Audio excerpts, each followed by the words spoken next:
Hey Remarkable Lifers, this is Craig. And this is KJ. And this is Truly Remarkable Life. And today we're going to talk to you about something maybe a little controversial, but I don't think so. I don't think so. I think it's just a straightforward thing. It's a straightforward thing, but I mean, it's all based on your point of view. So here's the question.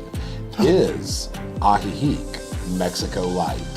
Stay tuned and find out. Okay, so one of the things that we kind of started hearing after we moved here, or maybe even like a little bit before, I don't remember, we've been here for almost 2 years, is Ajijic is Mexico Lite. And like Coca Light? Like Coca Light, yeah, like it's kind of sort of Mexico, but light. You know, it's like, I drink regular Coke, you drink that Coke Light. Coca Light. Yeah, no.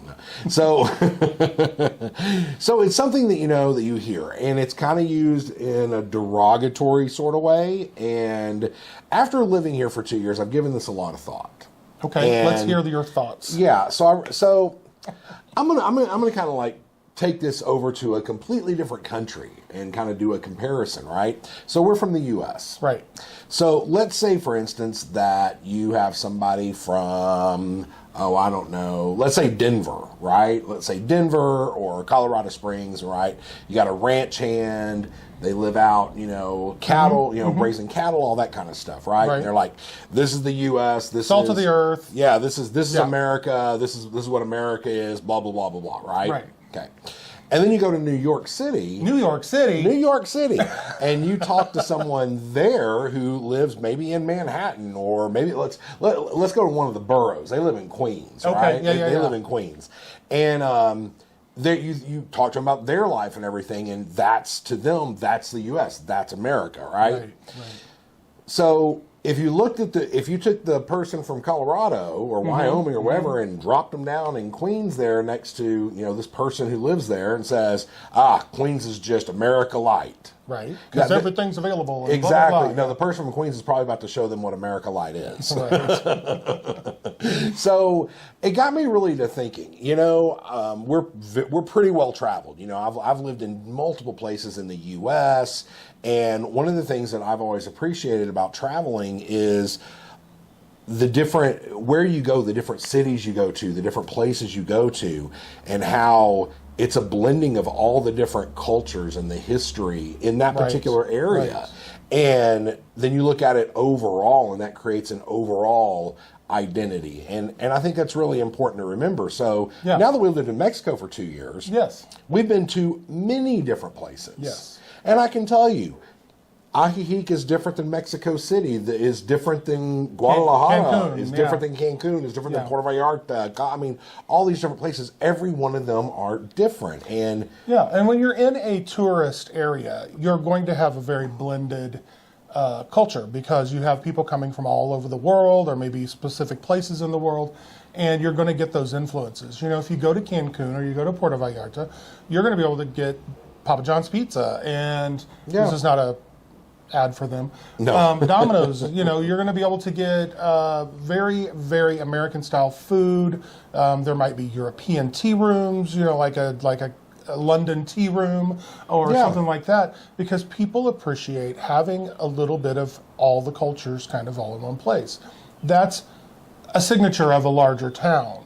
Whereas, if you drop me in the middle of Mexico, some random small town, it's going to be very much like that.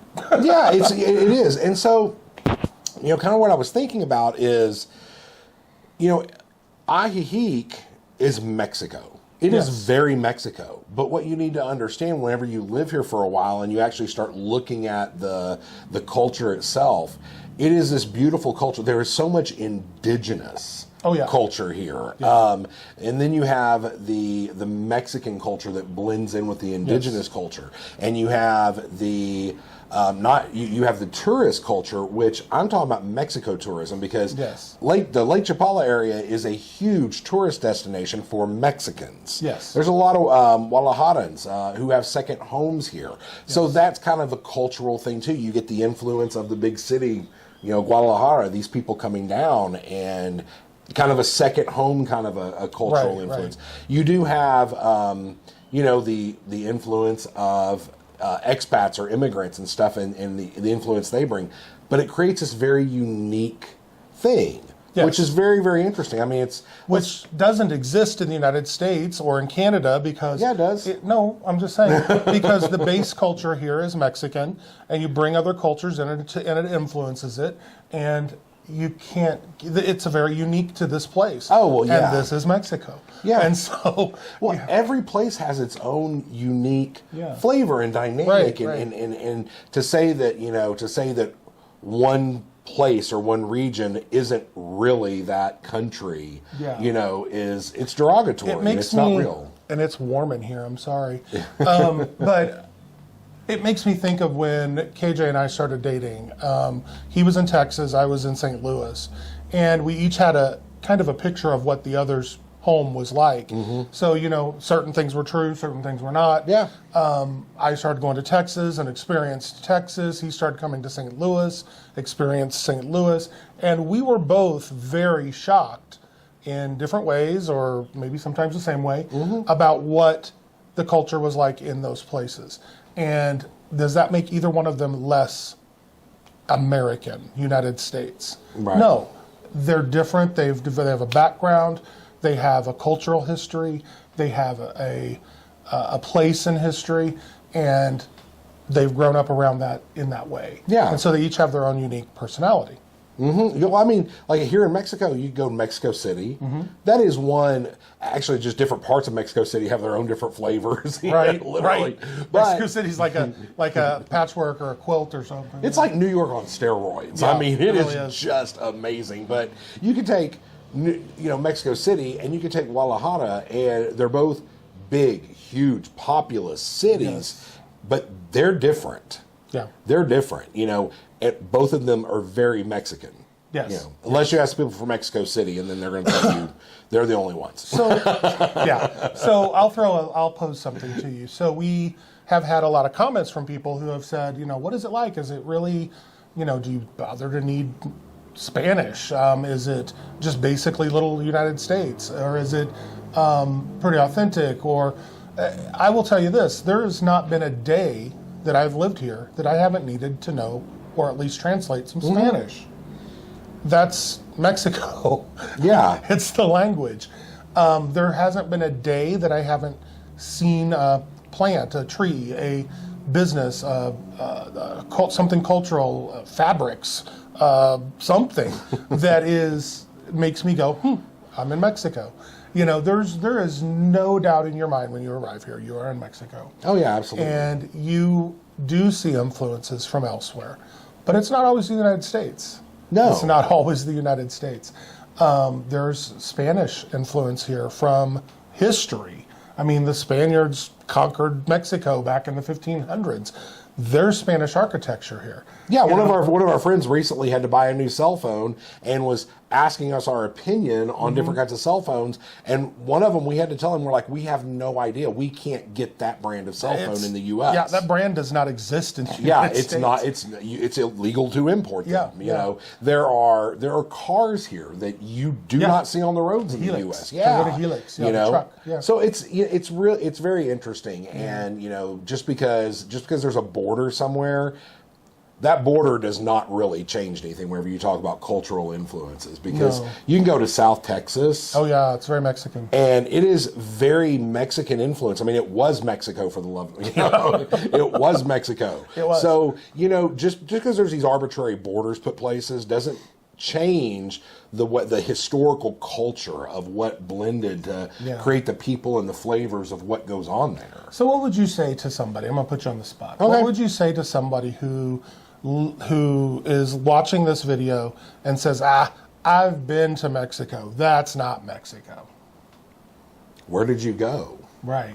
Well, that's a good question. I mean, that would be my question. Compare. Is where did you go? What is your definition of an authentic Mexico? Or maybe where did you live there? Or did you visit there? Because living in a place and visiting a place is very different. Yeah, absolutely. I mean, I know when I go to larger cities, Puerto Vallarta, Cancun, Mexico City, there's a little bit of a level of welcoming to tourism that makes it easy. So you can go into a tourist place and there might be all of your pamphlets might be in Spanish and English. They also might be in Japanese. They might also be in other languages because they're trying to, help those people who are touring their city. Right. So when you're existing on a tourist level, you don't necessarily see the Mexico that you really, really see on a day-to-day basis. Yeah, that's very true. And the other thing is, Mexico is has one of the fastest growing middle classes. Mexico is experiencing this economic boom and is changing. And so the old idea that that probably some people have of small Mexican villages with a burro and everybody's propped up against a tree drinking tequila or whatever it is. Well, there's a joke, actually, you might have seen it on social media and stuff too, where people are like, Mexico in the movies, and it's got this sepia tone over it, this yellow kind of thing, and then it's like Mexico in real life, and it removes that sepia tone, and it's like, oh yeah, it looks just like every place else. Yeah. But for some reason, it's portrayed as the Old West. Yeah, and it's not like that. I mean, there are a lot of businesses and stuff here that their roots are from outside of Mexico. Right. Are there a lot of influences from the U.S. all over Mexico? Yes, but it's not just Mexico like what Craig was saying. Yeah. And it's important to know that. I mean, you drive around, and you're going to see places from all over the world, and it's truly amazing. So my point is, Mexico is changing.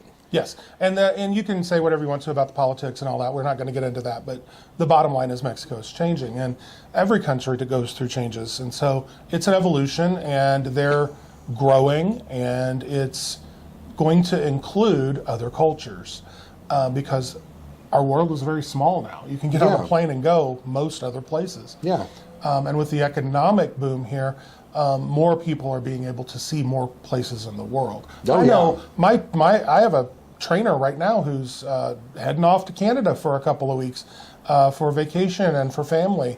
I have friends who have gone to Spain for visit. I mean, there's a lot of misinformation that makes people think that Mexico is those border towns that you see. When you cross the border and you go in there, and you might see a little bit of poverty right there at the edge of town, at that place. You might see some rundown neighborhoods, and you think, oh my gosh, this is all of Mexico.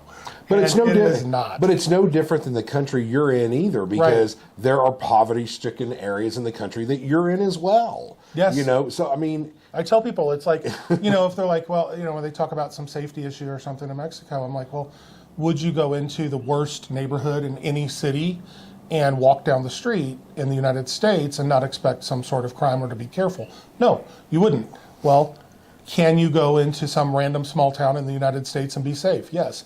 So it's the same. You have dangerous areas, you have safe areas, you have different types of crime that exist in every country. Yeah. And you just have to be aware of what it is. Yeah, exactly. And so to answer the question that I initially posed up front, is Ajijic Mexico Lite? No, it's not. No. It's its own blend of beautiful cultures, and that has created its own very specific flavor called Ajijic. And you will go to other cities, and you might go to Oaxaca or Morelia and experience something a little more in depth for cultural or not as many people speaking English. That doesn't mean it's less Mexico or more Mexico. Right. It means it's different. It's got different influences. And the all of them, the history and culture there created what is there. All of them have value. And we have been guilty of saying we wanted a soft landing here. But that's not because this is Mexico Light. It's because there are a community of expats here that you can reach out to, get in touch with very easily, where in some places you might have a smaller subset of that. Yeah. But the community itself, very Mexican. Yeah. Love it. It's a very diverse, beautiful, and very strong focus. If anything, I'm going to throw out something, that because there's such a mix of nationalities who live here, the Mexican culture is actually emphasized more. because they want to share their art, the dances, the events. They want people to be involved in their their holidays, and they put on a show of it for you so that you get to experience it. And it's for them, absolutely, but they really do like to share it. Yeah. And so there could be an argument for it's a little stronger of an influence here, which makes it interesting because then you do have a lot of people who speak English. Right. Yeah. No, it really and so is. it's this whole blend. Yeah, it's beautiful. It's beautiful. And so just remember that when you're traveling or thinking about going somewhere for an extended period of time, the unique culture of that particular area is going to be unique to that area. Yeah. It's not going to be just based on some arbitrary border on a map. No, it's not going to be because there's more expats in one area versus the other. In fact, most of the expats here are trying to learn about the culture, and so, like you said, you get a lot more of a dosage of that culture because you're seeking it. Whereas if you just went to Mexico City, you might stay with all of the comfortable places that make you feel comfortable in your own skin, which is, museums, touristy places, restaurants that you recognize, that kind of thing. Yeah, you can go to Mexico City and stay in a Hilton and eat at a Denny's and get your Pizza Hut and have Uber bring you whatever it is that you want and get on your American Airlines flight and fly home. Exactly. Yeah. Yeah. You can make any place you want Mexico light. You can make any place you want the United States light. Yeah, there is no light. That's the point. Or you can dig in. Yeah. And so it's more about your actions and how much you involve yourself in it. Yeah, it's just it's there is no light. There is no light. I take it, but I'm just responding to those people who use that. No, and that's what I'm saying is the terminology shouldn't even be used. Because every place is uniquely its own. Yeah, and we are in Mexico. Yeah. I hate to break it to you. Yeah. But this is Mexico. So that. What do you think? Pause. What do you think? Oh man, now you're opening it up, aren't you? Look, just be nice about it, okay? We're open to any conversation that you might have. But again, please be nice in the comments. But we would love to hear your take on it. Yeah. So, with that, subscribe, thumbs up. And thank you to all of our supporters. Yes. We hope you like these videos. We're trying to do a little bit more of a philosophy behind this place and what we're doing. I don't know. We're coming up on our 2-year anniversary here. I think we're getting a little more philosophical. We're going to have to do something special. Okay, October. Pay attention. Subscribe. See what happens. Yeah, definitely. Okay. All right. If you haven't already, go find your truly remarkable life. Bye, y'all. Take care. Baby, let it come to you.